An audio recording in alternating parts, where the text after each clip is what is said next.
America के California के Los Angeles शहर में बीते काफी दिनों से लगातार आग का तांडव देखा जा रहा है।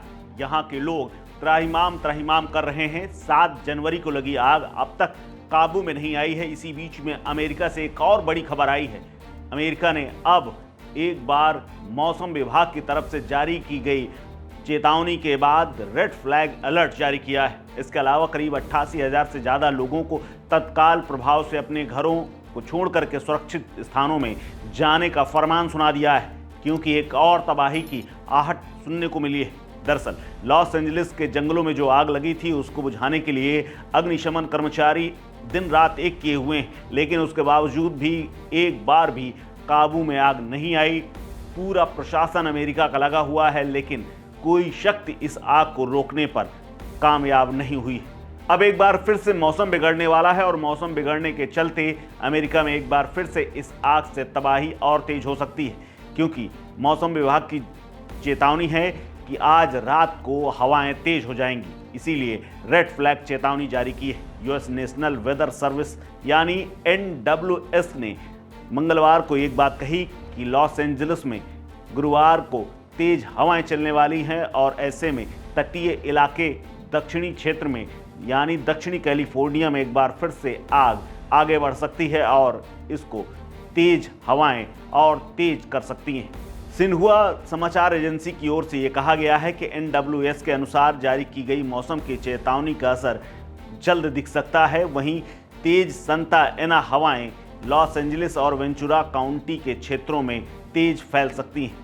लॉस एंजलिस क्षेत्र में भीषण जंगल की आग ने अब तक 25 लोगों की जान ले ली है। इसके अलावा कई लोग अभी भी लापता हैं। इसके अलावा करीब 13,000 से ज़्यादा घरों को ये आग ली चुकी है और 40,600 एकड़ से ज़्यादा क्षेत्र पूरी तरह से काले धुएं और राख में बदल गया है।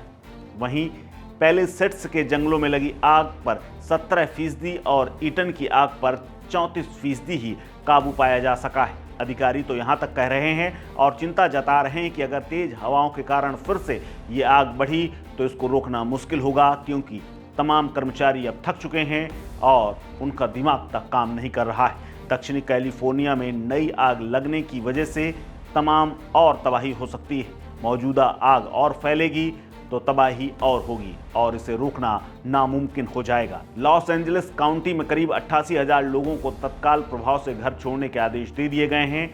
यहां तक कि पैलेसेट्स और ईटन के जंगलों की जहां आग लगी हुई है वहां पर कर्फ्यू लगा हुआ है। लॉस एंजलिस के मेयर करेन बॉस ने यह घोषणा की है कि एक दिन बाद तेजी के साथ आग फैल सकती है। उन्होंने बाकायदा एक हस्ताक्षर से आदेश जारी किया है और कहा है कि जंगल की आग एक बार फिर से तेजी पकड़ सकती है। ऐसे में जल्द से जल्द सभी लोग सुरक्षित स्थानों में पहुंच जाएं।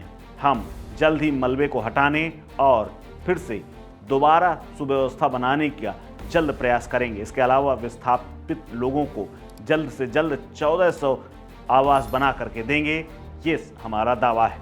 इसके अलावा कैलिफोर्निया के गवर्नर गेविन न्यूजाम ने यह भी कहा है, उन्होंने एक आदेश जारी किया करते हुए कहा कि जंगल की आग से प्रभावित तमाम लोगों को स्कूलों को जल्द ही ठीक किया जाएगा, उनकी युद्ध स्तर पर मदद की जाएगी। अमेरिकी संघीय आपातकाल प्रबंधन एजेंसी ने कहा है कि कैलिफोर्निया में $8.4 मिलियन से ज़्यादा की आपदा सहायता राशि जारी कर दी गई है, जो जल्द ही फिर से पुनर्वास में काम आएगी। लेकिन ये नए अलर्ट ने सबकी धड़कनें बढ़ा दी हैं और हर व्यक्ति सिर्फ त्राहिमाम कर रहा है और एक दूसरे के लिए सुरक्षित रहने की दुआ मांग रहा है। इस खबर में फिलहाल इतना ही। अपडेट्स के लिए बने रहिए वन इंडिया हिंदी के साथ। नमस्कार।